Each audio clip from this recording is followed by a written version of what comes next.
is Girl Stop Playin, a weekly show that empowers Black women to stop playing with their potential so they can live a life that they love. I'm Koereyelle, your favorite homegirl, and I'm on a mission to help Black women make the money and get the honey. You can have it all as long as you're willing to work. This is the Girl Stop Playin podcast, and today we have a super special guest in the building.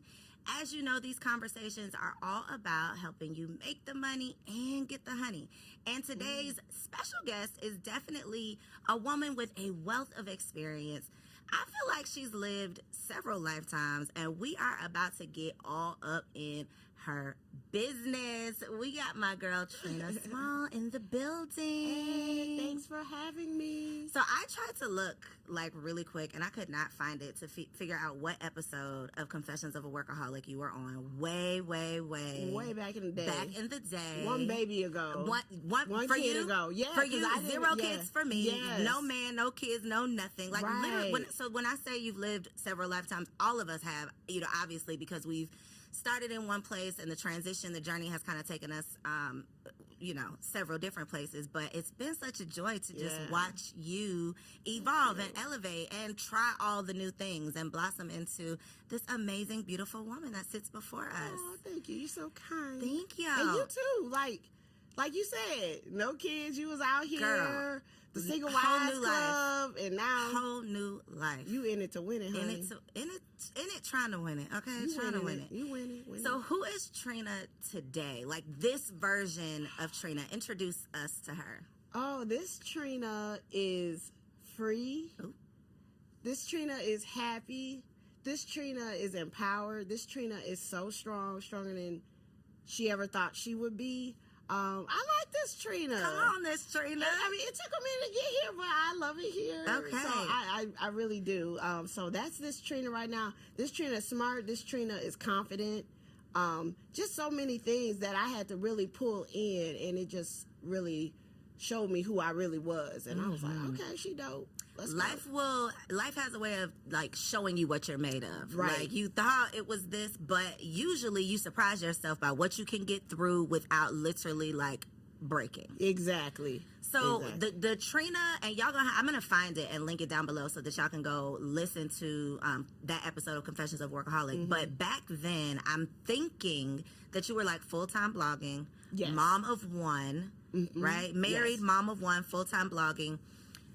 Trina now, entrepreneur still, you evolved. Catch me up, because I know you had the blog. Do you still blog? I know you have Supermom. Yes, Supermom lifestyle, right? Supermom culture. Okay, look, Supermom culture. Yeah. I got all my stuff. You got all your stuff. Yes, I do. Yes, I do. I brought you a little gift today. Thank you. But so the Trina. So yes, I was a blogger. So now.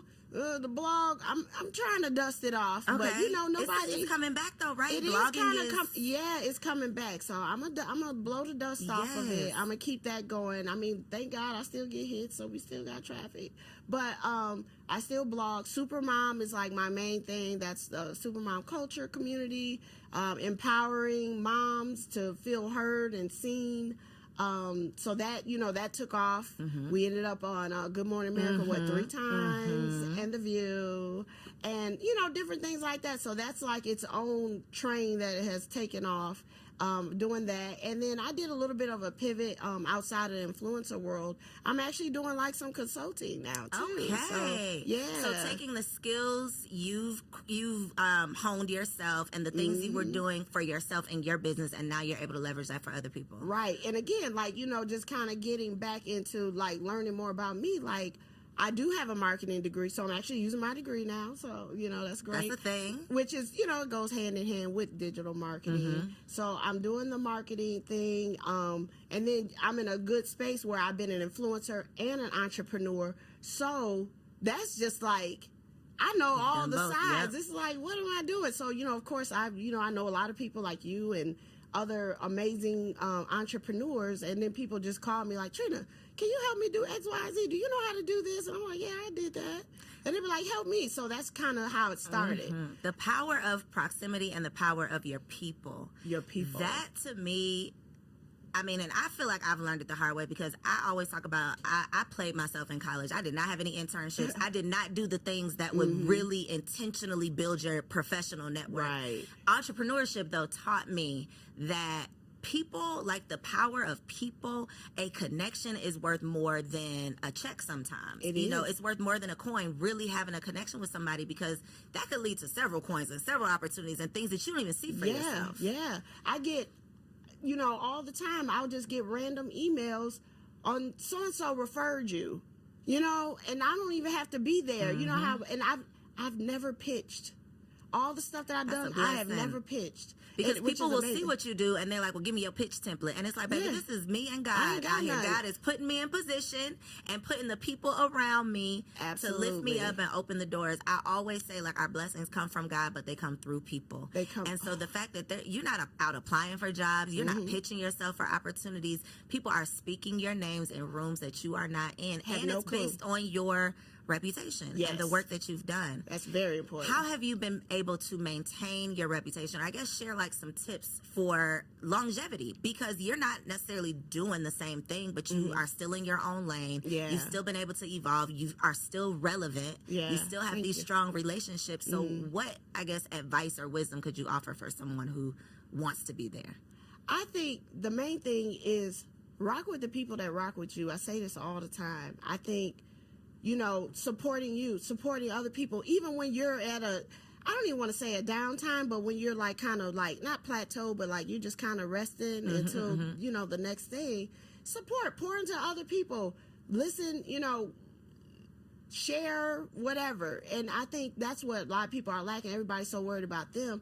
Pour into other people. And I think when you do that, then, you know, when it's time to cash some checks, people be waiting. Trina, what can I do? You know, and I think that's important. I've been supporting people from the start, even if they didn't even know who I was. And then they'll come and they'll be like, I remember you posted about X, Y, and Z years ago. Girl, I got so many orders, da-da-da-da-da. So now they're like, okay, Trina, I can rock with Trina. You know, she was supporting me before I even met her or whatever the case may be. And I think that's important. And a lot of people get away from that. Everybody's looking to take.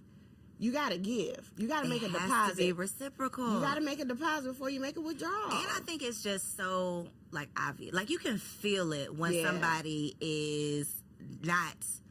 I don't want to say they want something from me, because if we're being honest, everybody wants to benefit from any relationship, any partnership. Everybody wants it to be beneficial. But I think the difference is when you know you bring nothing of value, or you might bring something, but you might be stingy with it. You might be selfish with it. You're not really willing to assist or support unless there's something in it for you. And I think people can pick up on that. Yeah, and it kind of baffles me that people think that you can't. Like, you think I got to where I am and the things that I've done, just like just being like, just, you know, dumb, like, oh, I ain't know you was trying to use me. Like, come on, dog. So how do you deal with those experiences? Because I think it's easy. I'm gonna just speak for myself. I think that so many things you learn the hard way in entrepreneurship and just in life with relationships, friendships. Some of the things you go through and experience and challenges you have with people can make you feel like it's you. And sometimes it is you. Sometimes you are the problem. But not all the time. Right. How do you not internalize multiple instances of things not going wrong? How do you maintain that this is part of the journey, but I'm not going to make this like a part of my identity? Well, I do. Every once in a while, I do internalize and not be all in my head, but I kind of got to like get it out. You know what they be like? I'm a cry now, and then I'm giving it to God. You know you're gonna give it to God, but like I'll be all in my head, like I can't believe this, and you know, play it out. And then once I do that, and I calm down, maybe a little wine, and then I'm on to the next. It's like it never happened. So that's kind of how I deal with that. That's pretty much it. Like, and then when what were you saying about like people coming at you like that and things like that? I just be like, girl, what is you really trying to do? I'd be like, look, this is what I can do. And then I just lay it out there. You either take it or leave it. Boundaries. Yes. That's what that makes me think of. And that is something boundaries. I am personally, that's a personal challenge for this year. Is like working on not just establishing boundaries, but implementing those boundaries, like sticking to it, standing on business with these boundaries. What are some of the boundaries that you have had to implement professionally or personally? Like, what are some, I feel like 40 is the age where I've heard that it's just like, I'm a grown-ass woman, and this is what it is. I'm not people-pleasing no more. I'm not, like, any of those things. What are some of the grown-ass woman boundaries that you've had to implement and stand on? Man, a lot, like, and I'm definitely in the 40s, and I'm good. I just be like, all right, like, and people really be surprised, like, you ain't gonna say no? Like, that's what you want to do. I respect people and what their decisions are, and then I'm gonna respect mine. And so mine are coming into play more so now because I'm single now. Well, I'm gonna use that term loosely, but you know what I'm saying. I'm not married now.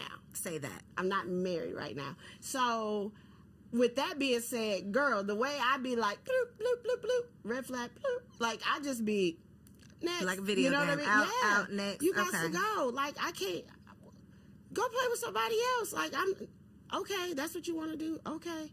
And then I say I'm not going to stop you. I'm just not going to join you. And then it's like, well, what happened? I thought you, no, that's what you, and I decide if I'm going to participate. That's like my thing. So you set the tone. Okay. I think about it. I'm like, I don't think I want to do this anymore. So is that a different version of Trina than not necessarily married Trina, but pre-married Trina? Like Trina back then versus Trina now. Do you feel like your experience as a married woman how is it dictating your experience dating now? Yeah. So being married, I was married 15 years. We got to talk about it. We're going to talk about it.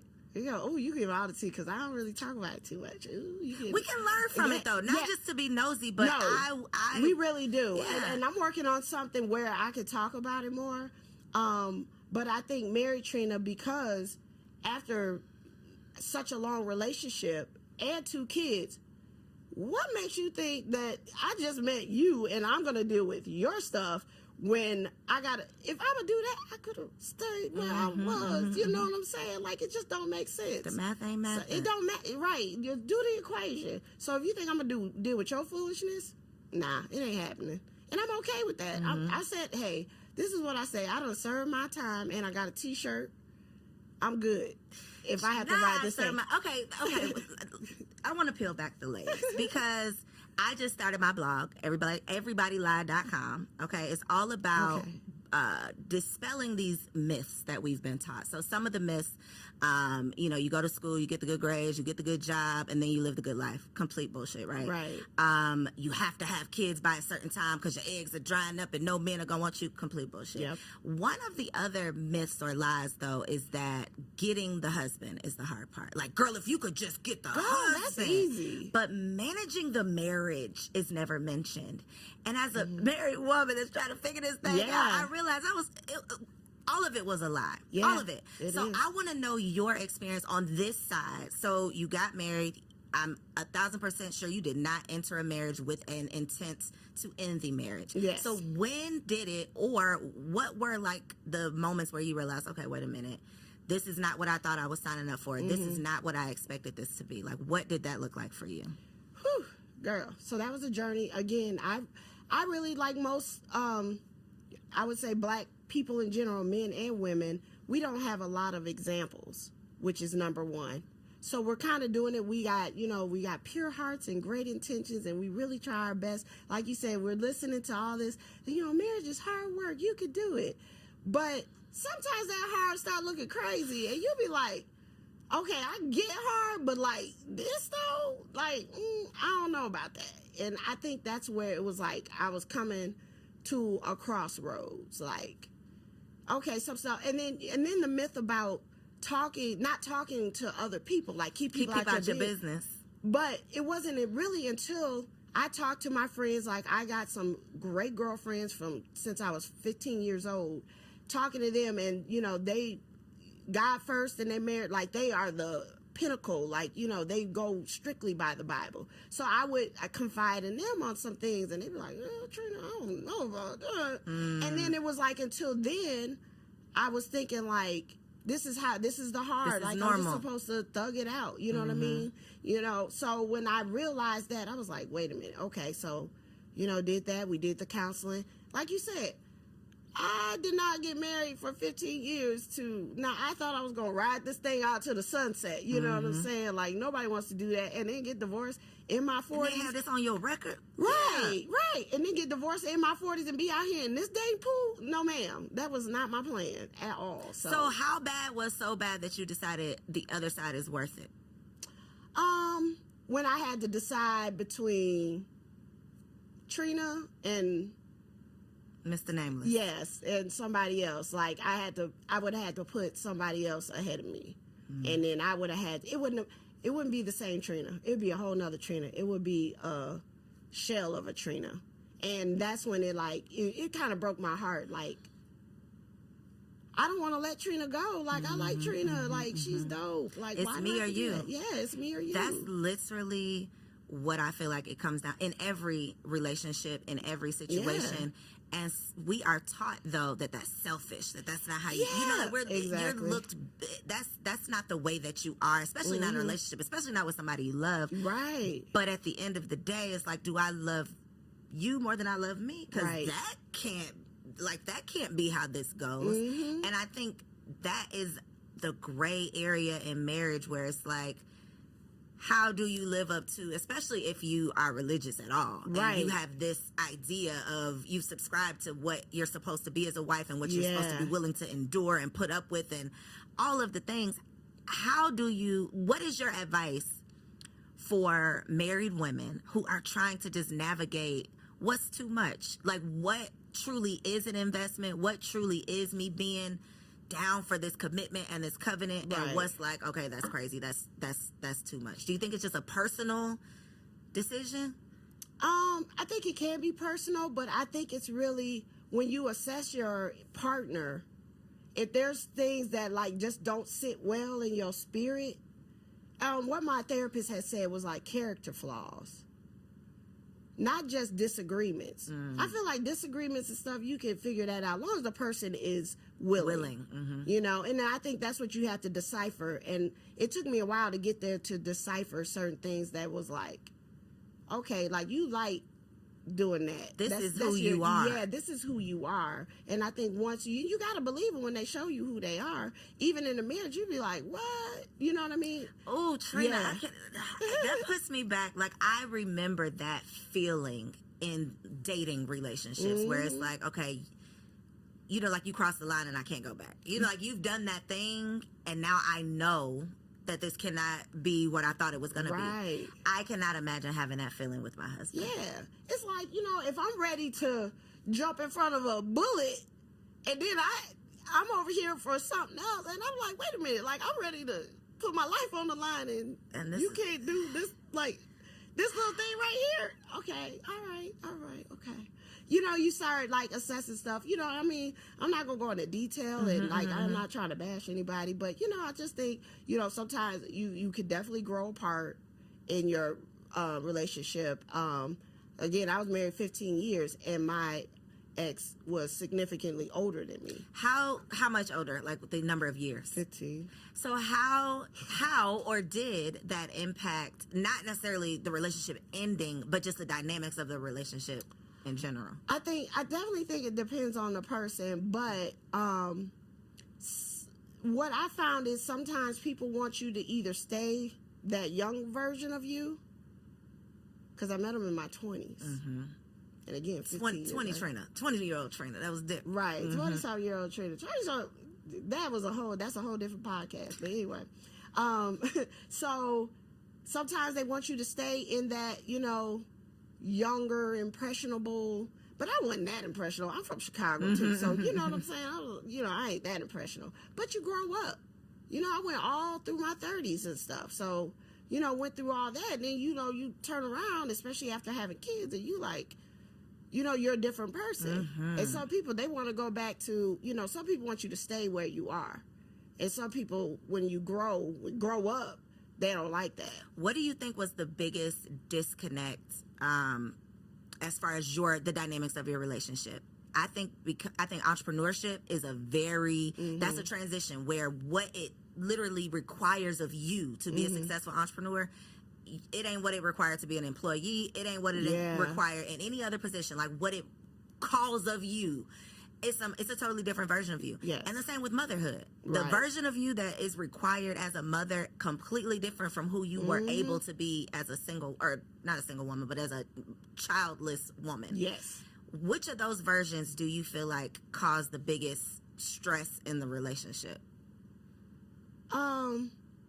I do think it's business. I think entrepreneurship, even though I had the physical support, but I think when things start turning and you start making, boss moves, sometimes it can ruffle a little feathers here and there. And again, if they like you over here, pretty being good with this little bit. Now, when you have all of this, it's a different beast. Yeah, and then all eyes are on you and attention and stuff like that. And sometimes that could, that definitely could drive a wedge. I've had this conversation with, and not to put you, Trina, in a box, but where you are right now in life, successful. I don't want to say boss shit because I feel like that has negative connotations. He's a successful black woman who has evolved, right? Which is the goal, right? To succeed with something and to evolve, become a better version of yourself. That woman is a threat to a lot of these men. Yeah. A lot of women, just like you, end up in this same position where they have had to walk away from a marriage because it was me or you. It was, this is who I am. Not even in this season. This is who, God is calling me to be. This is who I've evolved into. And you can't handle this version. You don't like this version. You want to compete with this version. You jealous of this version. You want to control this version. Or you want to disrespect this version by going out, finding another, it's literally these same things over and over, which is why I'm not just sitting here being nosy, but I'm really trying to figure out, is it, this was just not a good match? Is it, these are some ways that you can evolve together with your partner? What is the solution in all of this? You know what? And I've definitely laid there many of nights trying to figure it out myself, because it was like, math ain't math. Like, what is the problem? Like, what is it? We a team, you know what I mean? So you really just I think some people, it just brings out certain things in life, brings out certain things in people. And then after they start showing you stuff, it really becomes like you bumping heads. I'm just trying to be great and do this for our family. That's how I look at it.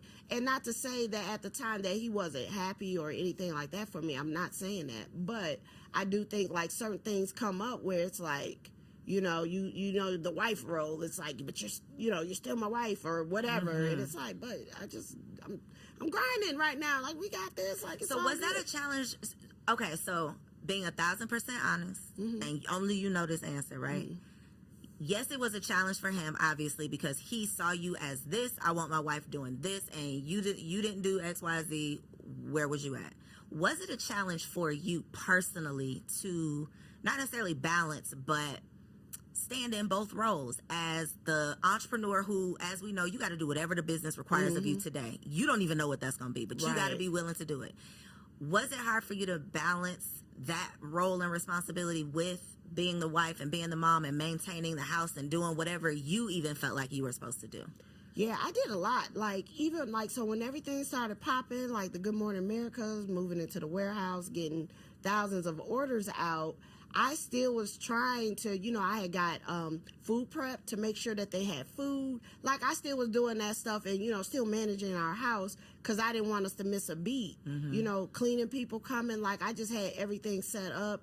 I even, the girls was in the mix. I was, get your bags, get your toys, your iPads. We're going to the warehouse. We got work to do, And I would pack them up. So I thought I was doing pretty good. And, still giving, I would involve my ex in things and stuff like that. But, everybody don't want to be involved. And I'm not saying that he didn't want to be involved.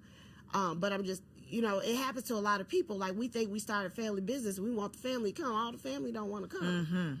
So we just have to be honest with that. And that's okay. I don't think nothing's wrong with that. And even with that, too, sometimes the best role for a spouse is to just be that support. Hold the baby down. So when you hold the baby down, I'm going to miss the baby when I come home and we can do our thing, So was there ever any point in either of the businesses where you all were working together in the business or not really? No, not really. Because That's one thing I did know about him. Like, we did not work well together. So you feel like you knew that before y'all got married? Yeah, kinda. What does that look like? That means like y'all have a power struggle. Like, what makes you say that? Yeah, because like we kind of did the kind of the same thing, but he was more on the corporate end of it. But I did, I'm doing social media, but he was marketing for a company, and I think with that it was like it was like, oh, you should do this and stuff. And if I didn't, it was like, like I was being defiant a little bit or something, Like, this is my baby. So I had to be intentional to keep it separate because I didn't want that. Again, I didn't want that to be part of I didn't want it to be all business. And so I knew that was better to keep it separate. Let me just handle this. You keep the girls. I'll let you know when I'll give you a task. If and if you don't want to do it, then that's fine. But let me decide, what role I would like you to play in this, And I get it, people want to help or they want to be a part of it. But I think that was probably the best thing because I probably would have been in this space a lot sooner if I didn't do that part. If you didn't have that boundary. Yeah, I had to set that. Okay, last marriage question, and then we're going to move into motherhood. Okay. Being in your seat where you are right now, what is your advice? Your little sister comes to you, she like, sis, I'm about to get married. Do you think I need a secret stash? What do you tell her? Oh, geez. Well, being a divorcee, I would say yes. Okay. Because that's the part that people aren't talking about. That financial. Technically, I've been a stay-at-home mom for 9 years. And now I'm divorced. I ain't had to pay no bills. You know what I mean? Well, since I've been at home, I mean, I did the kind of first half of our marriage until I quit. But, like, that was a big deal. It was one thing, especially being an entrepreneur. Money is fluctuating. We in a recession. You know what I mean? I felt like I was printing money a couple years ago. Now I'm like begging, like, please help me. I'm poor. With a sign, we'll work for Supermom or something. You know what I mean? So I think that is the thing that no one talks about. Like, I had to go get another house. I had to move. I had to, now I'm paying bills. And I'm like, these bills really do be coming every month, And hey, that was a blessing. And I'm so thankful for that. In my previous relationship that I had the opportunity because I know a lot of people, all the discussions now 50-50 and all that stuff. Shoot, I'm like, this is the ghetto life right now. Like, I'm paying all the bills. Adulting is I got to make sure, girl, I remember when my phone got cut off. My cell phone had got cut off because I wasn't used to paying the bill. You just forgot this bill was still coming. I had saw something come across, and I was like, they don't mail bills no more. And I wasn't even thinking about it. Next thing I know, everybody was looking for me. My niece come knocking on the door. I was like, what's up? She was like, girl, I been calling your phone. I was like, oh, let me go. I do have to pay that bill. I got to go pay it. It wasn't that I didn't want to pay it, but it's like, why did it come every month? Every month. I would say, be smart about it, save it, have a plan. And you don't want to plan for a divorce. I never planned for a divorce. I was just thrown into it. Like, like, what? Okay. You didn't initiate it. So I did, but he filed. I'm giving you all the tea. What does that mean? Whoever filed first, it don't mean nothing. You still getting divorced, so it really don't matter. Some people feel like I broke up with you first. Yeah, I got you first. I said I was done like that. Okay, well, we're still done is done. Yeah. Okay. I want to know the inspiration behind Supermom, though, because I did not feel like a supermom when I became a mom. That's another lie. Another lie is it just comes to you. You have the baby and the motherly instinct just kicks in. Now, I do believe that if it was literally life or death, yeah. Anybody, any mother out there, you're not going to let your baby die. Like, I can believe that. Yes. But to convince people that you're going to have this baby at 12 o'clock and by 12:05 you're going to just be a mother, I don't think that is realistic. No, because you're learning. It's like, I call it the Twilight Zone. It's almost like you're in an episode of the Twilight Zone. Like, you went through this, like, tunnel and, like, fell into this other world. Yes. And you got to get your bearings. You're looking around like, what is happening here? I didn't even feel like myself for really 9 months. And I tell other people that. I'm like, give it like 9 months to a year. Then you'll finally be like, I think I might got this under control. Unless you get pregnant again. You was tripping. I was out of my mind. I was really in the Twilight Zone. Girl, that was my worst nightmare, is to get pregnant like while I was like, breastfeeding, because you can't really take birth control and all. Woo, girl. Yeah. You was wilding. That's the thing. But research is like up to 2 years, you're still in the postpartum. Right. And a lot of people have another child within 2 years. So literally imagine this whole 4 or 5 years that you could be literally like in a state of confusion. Yeah. And you got 2. Like, that's a whole nother world. And so that's what Supermom is about, because like we was only worried about us, like single living a good life. And no kids, just doing our thing, working and climbing the ladders, and then all of a sudden we responsible for 2 people, and I gotta make a point. Like, it's a whole nother job, girl. Make appointments, making sure they got their supplies for the things. We were getting ready to talk about the activities and the schedules. Listen, it's a lot. Y'all. The internet wants you to think that you are selfish if you don't want to have kids.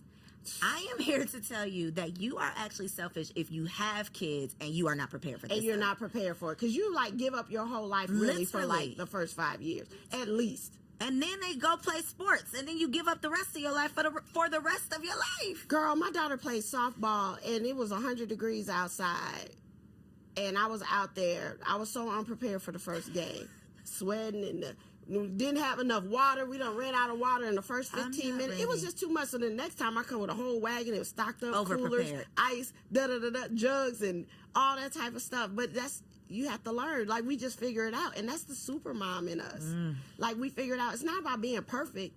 We're like the superhero. Like, if we gonna figure it out. We gonna solve the problem. We're like, we come in like Superman.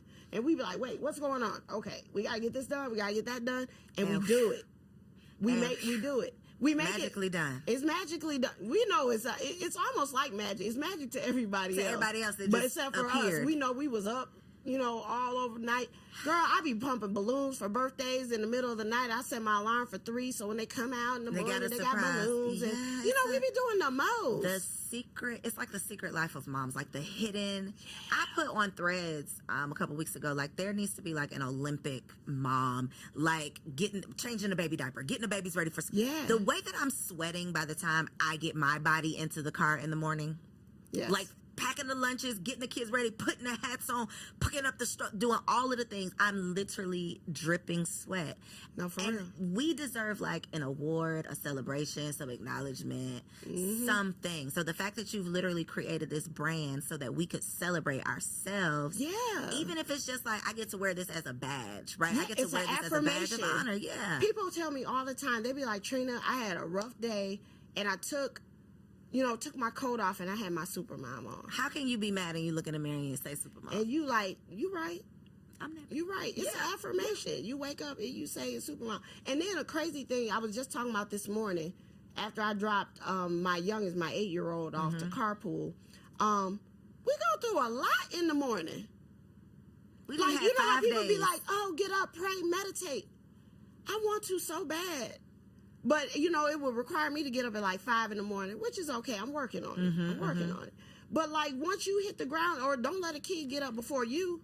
That part. Your day has started before you are even awake. It's Only like thing the I can craziest say, concept. I am at work and I'm not even awake. Exactly. And then, like, you don't even have time to pray and meditate. Everybody be like, oh, I start my morning. Girl, please. I be like, thank you, Lord. And that's about the only prayer I get until I'm about to lay my head back down at night sometimes. Because as soon as you hit and then I got my teen over here, my 13-year-old over here, having a whole nervous breakdown because her edges ain't laying how she want them to lay. I can't. How is it? So I'm boy mom down over here. Boy. You're girl mom down over there. Yes. I do not envy you. I'm scared of girls. The reviews on girls have come back real not so Do great. not recommend. Do not recommend. It's real ghetto over there. How is it raising a daughter in this Instagrammable influencer sexy red society? I hope we left Sexy Red in 23. I don't think we did. I just said it. Well, she pregnant now. Look, I guess I'll send her some Supermom. Sexy Red. Right. Look, we no shade, sexy. No, yeah, no we got shade. you. We got you with the Come Supermom. on. So, I will say that I'm blessed. My girls are really dope. Okay. They Okay. are dope. That matters. They are dope. They like my little homies. I have to check them every once in a while. You know, I have to get nose to nose sometimes. But they're really good, and I'm really blessed with that because, again, they went through that divorce with me, and, you know. Do you think that made y'all closer? It definitely made us closer. We're like a team. Like, we are like ride or die. Like, we locked in like that. We ain't locked in, ain't no switching up. Like, that's us. And, you know, I had to have these hard sit-downs sometimes because when you got a 13-year-old, they make their own opinions. They watching stuff. You know, you might not think they listening, but they might be listening. And I was really trying to make, you know, protect them like, oh, everything's fine, everything's fine. And then sometimes they would come in, they would catch me crying and breaking down. And there were sometimes I just lose it, you know? Like, I had enough for the day. Like, I just had to deal with X, Y, and Z. And, you know, I got lawyers and, you know, this and that. All type of stuff going on. And I still got to be a parent. Like, I still got to get y'all ready for school. I still got to wash and comb y'all hair. But I'm fighting. I got a dumpster fire right here, but it's going to have to wait until I get done with this. How do you find the balance between... Because I feel like a part of the disservice that our parents did was wanting to appear perfect. They didn't let us see them cry. Let me just speak for myself. My parents didn't let me see them cry. They didn't let me know that there was something wrong. They were going through something. And I think that when you see this perfect parent, you grow up to have this expectation of yourself. Yeah. I should never be sad. I should never struggle. I should be strong. Yeah. How do you find the balance, especially with girls, of... I want y'all to understand this is life. Let me explain it. Let's talk about it. But I don't want to put this on you. Like, I don't want this to be a burden on you as a child. How do you balance that? I'm just very honest with them, whether they like it or not. Like, I've had some crazy conversations, but I'm just 100 with them. You know, I'm not going to, you know, give them super raw, but I'll try to, you know, say it the best way that I can. You gonna give them the real, it might not be raw. I'm gonna give them the real, yeah. I'm gonna give them the real, and I'll be like, look, this is what it is, you know? And I had to do that because otherwise, I think if I was sugarcoating it, I didn't want them to think like, you know, we would be going back or like this is just temporary. I had to, you know, I had to tell like, no, like this is our new life now, and this is how we're moving forward, and you know, we're a team, and we gotta, you know, I talked about even in our home, like, you know, I had to cut back on a lot of stuff, and I had a cleaning lady, you know, first world problem, so I don't have a cleaning lady no more, so I'm like, y'all, we gotta all pitch in. We the cleaning ladies now. Yeah, we the cleaning ladies, and, you know, they understood it. I was like, you know, we all gonna have to have responsibilities, and it's like, they got cool with that. Even Harper, you know, she just turned 8, like, she was understanding, so she was 6 when we started the divorce, so she even knew and stuff like that. And it was so funny though, then her response to everything, so when you gonna get us a new rich daddy? Okay, wait, but their dad is very much still... He's still, yeah. So is that... Do they be mad at their daddy? Like, how? Because I just know they have their own minds, their own attitudes, their own opinions. How do they manage that? Because they obviously want to see mama with somebody rich. Well, right. That was my youngest. And she said, I was like, oh my God. But I was like, from your lips to God's ears. That part. They do good. They go with him. He's very involved, and so, you know, they manage it. They make it work.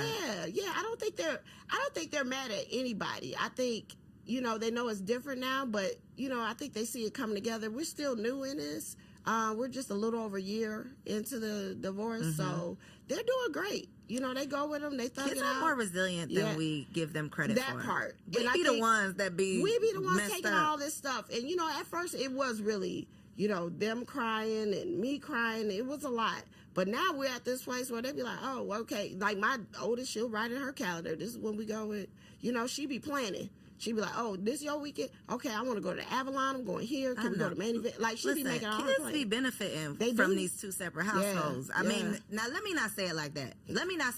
I don't mean that is the best situation. We know that's not ideal, right? Everybody, we know that. But what I'm saying is, as the child, you be benefiting from going to daddy and getting this and coming back home and getting this. Because it's a different world when they go there. You know, I got schedules. Like, I'm on it. Like, I'm in mommy mode, you know, regardless. But daddy gonna let me they be up late. I be getting texts in the middle of the night, my little one FaceTiming me. I be like, girl, you supposed to be asleep. Right. Okay, so I have a personal parenting question, because, and I do have boys, and one of them is 2, We know what they say about these terrific twos. They are not that terrific. Yeah. And I am worried that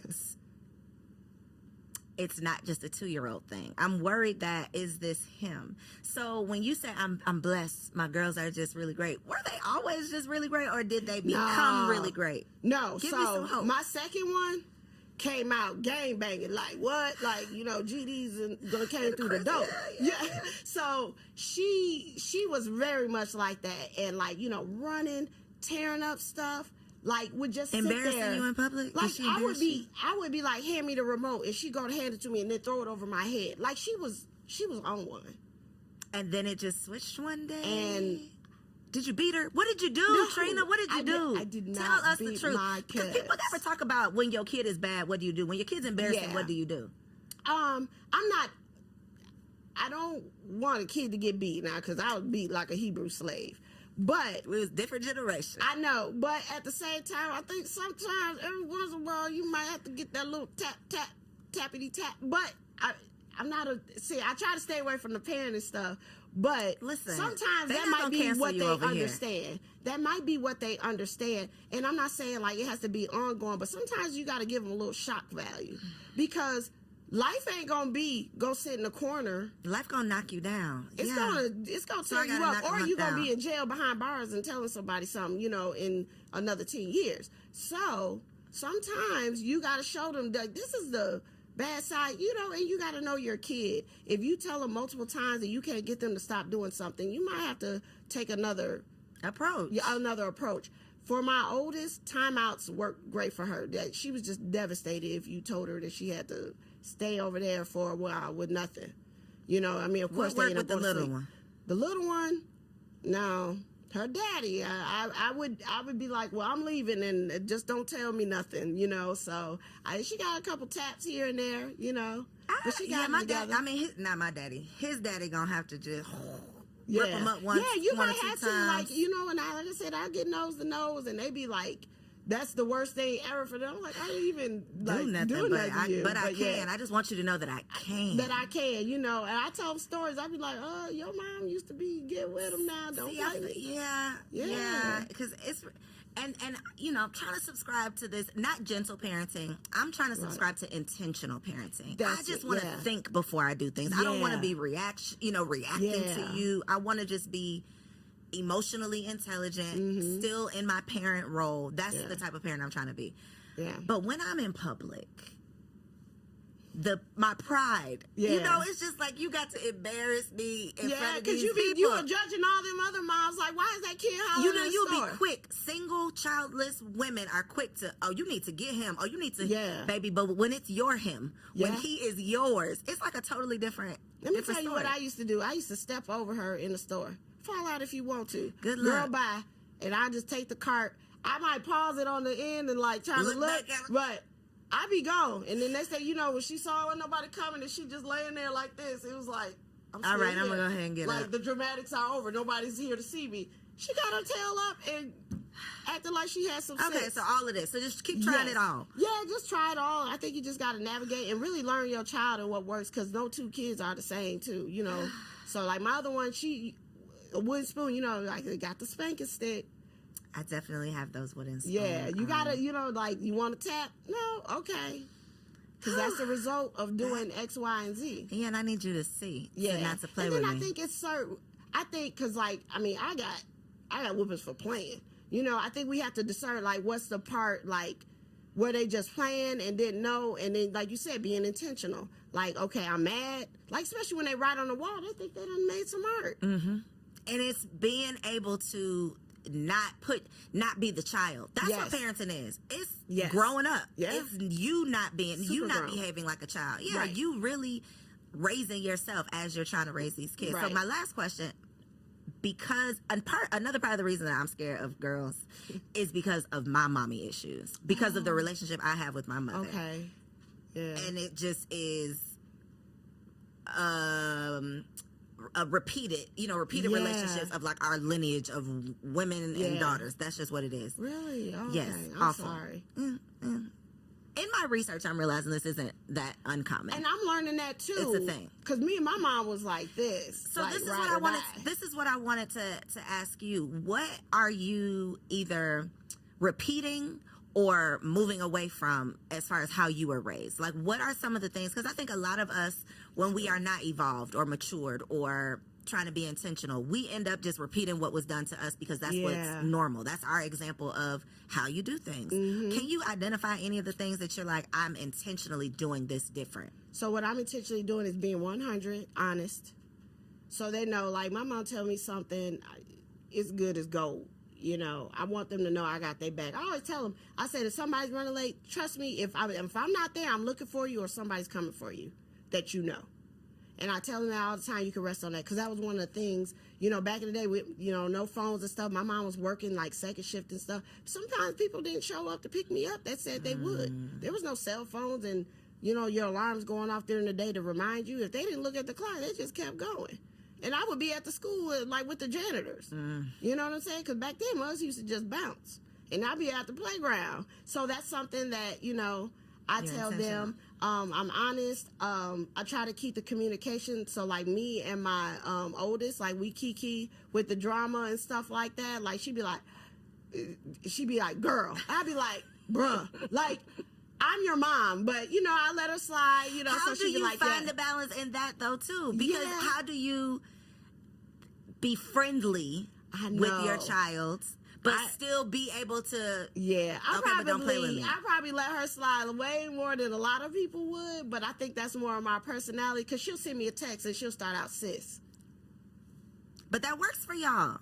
That's what I think is important, and then too. I check her, and then I go into whatever she was talking about. I was like, girl, who you calling sis? You know, just to kind of remind her. But Let me remind you who you are. Our little, you know, like our little thing. So, you know, I don't get on her too hard, but I always say, I'm your mama, right? You know, so she'll tell me about this, the little boy drama, and who broke up and who together and stuff like that. I want to keep that, because I'll be like, so then I get to see, then I can put clues together and find out what you're doing. Yeah, and I'm going to figure out what you're doing. So, you know, that part helps. And I think just doing stuff with them, too, they're included in a lot of things that I do, and we just have a good time. And I think them seeing me with my girlfriends, my oldest said, like when she says little stuff, it just really makes me proud. Like, makes me feel like I'm doing this. I'm doing it. I'm doing it. I'm really doing it. She said, I hope I have friends like you have friends when I get older.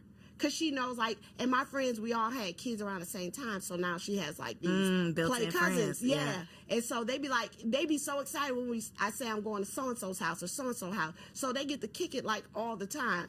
Like, we go over there, like, somebody can have a house party. They'll just be up in a room tearing up stuff while we down there having a good old time. And they love that. So, like I said, that's like my squad. Like, we crew. And that's how I will say 100% they feel like we just like a little team. Like, we like a little girl squad. That is something that so many grown women find themselves searching for, is like community and like somebody actually cares about me. I belong somewhere. So the fact that you are cultivating that in your home. Yeah. Supermom shit. Yeah. That look, she ain't just selling it. She's living this life. I'm trying, and you know, and one thing that I've never done, I don't judge anybody on how they parent. Even when I was baby shopaholic back in the day, you know, it's just, I always try to create these fun spaces, because everything ain't for everybody. And how I roll with my kids might not be. Now, there's some kids, like, I've never told my kids to say,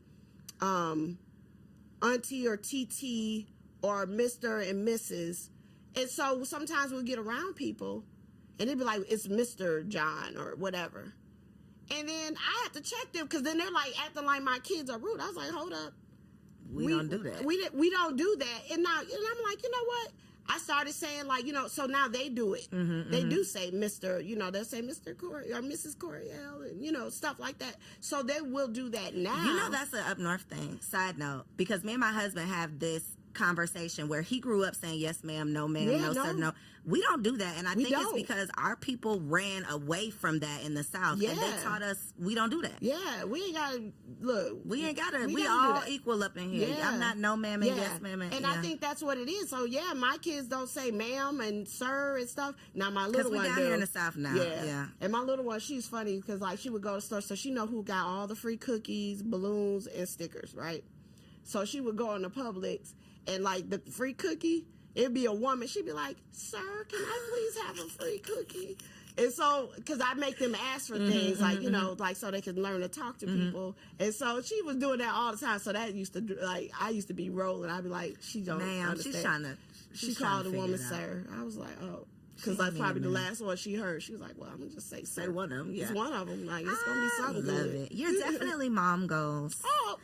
Listen, I'm just out here figuring it out. I'm figuring it out. That's the other secret, y'all. Ain't nobody got it figured out. Yeah. Ain't nobody got it figured out. And I don't even think there is a figuring it out. It's just like a journey. It's this is what I'm doing today. Yeah. Tomorrow I might have to do something totally different. But today I'm gonna try this and let's just hope for the best. And you know, and I tell my girls again, you know, we're I call it recalibrating. Like, you know, we're getting accustomed to this new life because it's new for them. It's new for me. You know what I'm saying? I lay next to one person for a long time. You know, now I wake up, I have to remind myself, oh, girl, you got this whole band to yourself, girl. I'm like, okay. You know, like, where am I? I be like, wait, okay. So I tell them now, like, mommy got to put her head down. Like, we got to replenish. Like, I'm going to be grinding to the summer. And so, you know, all that little extra stuff, we're not going to be able to do that. Even that, though, teaching them, because the joys of being able to spoil your kids, that's amazing. But the downside of that is sometimes they don't get to see how hard you work for things. They don't have to work as hard for things when everything is just given to them. So I think them seeing both sides right now while they are still under your protection and under your care, and you can explain things to them, like the women that they are going to be because of the woman that you are become. Like, you're not even necessarily some of the stuff you're doing on purpose, but you're really just being it, and they're seeing it. Yeah, I mean, I had to. And, like, I didn't have a choice because, like, for real, like, this last couple of years was really hard. And, like, to have my kids in tow to do this, and they're watching their mom, like, rebuild her whole life. We left with no furniture. My daughter learned how to put together furniture. Now that's her side hustle. She goes around putting together furniture. The women that they are going to be. It's crazy. And that was not even a plan. It's not crazy. It wasn't strategic. It's not crazy. It's you. It's not by choice. It didn't just happen. They aren't just dope. No. Who do they come from? The dope dealer, baby. Right here. So for all the supermoms out there who have to go right now and grab some merch, tell them right there in this camera, where can they find you online? Where can they follow you on social media? Okay, so Supermom Culture, that's the streetwear lifestyle brand for moms and dads and families, really, because, again, we talked about having a team. So supermomculture.com, Supermom Culture on Instagram, and I am Hey Trina Small on Instagram, and my blog is Hey Trina, but we're going to dust that off. It's coming back. It's going to come back. It's going to be some. It has to. I had a call this week. It's coming back. Is this what you giving? I'm trying. Okay. Because they're here for it. We here for it, baby. I'm trying. Look, I got to pick your brain because you be making it all happen. And you talk about Supermom. Give it up for this lady with this beautiful set. Thank you, boo. With 2 babies under 2. Are they under 2 or 3? Well, 1 is 2. Does that count? 1 is 2. Okay. It's crazy. I'm crazy. You crazy. Yeah, I am. Don't mess with you, because anybody that can do that, that's almost like you serving prison time and handling business at the same time. Girl. And trying to throw it back, all the things. All the things. Yeah. We superheroes is truly what we are. I love you, Trina. I love you too. This has been an amazing conversation. I just know so many women are inspired. All of the versions of you that they can identify with, like an inspiration for so many. So check her out, y'all. Thank you. Supermom Culture. You told your personal Instagram, Hey Trina Small. Hey Trina. We'll make Hey Trina. Just Hey Trina? Hey Trina Small, but it'll come up under Hey Trina. Okay. So all of that will be linked down below. Make sure y'all go shop support and put your money where your mouth is. Okay. We're recalibrating. That part. We're recalibrating. We are rebuilding. And it's super important that we practice group economics. All jokes aside, we have to make sure that we are putting our money where our mouths are so that we can circulate the Black dollar in the Black community. Thank y'all so much for tuning in. Make sure you share this episode with a friend. Subscribe to the channel so you don't miss out. And I'll catch you next week. So if you made it this far, I just know you loved that episode. Well, what you did not know is that we recorded it right here in ATL at Elevate Studios. Yes, your girl has her own studio, y'all, and it's not just for me. I'm opening it up for you too. So if you have a podcast, if you are a vlogger, a YouTuber, or a content creator, and you are looking for a professional studio to record your content, or you want to hire me and my team to fully produce your content, make sure you check out the show notes below or log on to elevateagency.com.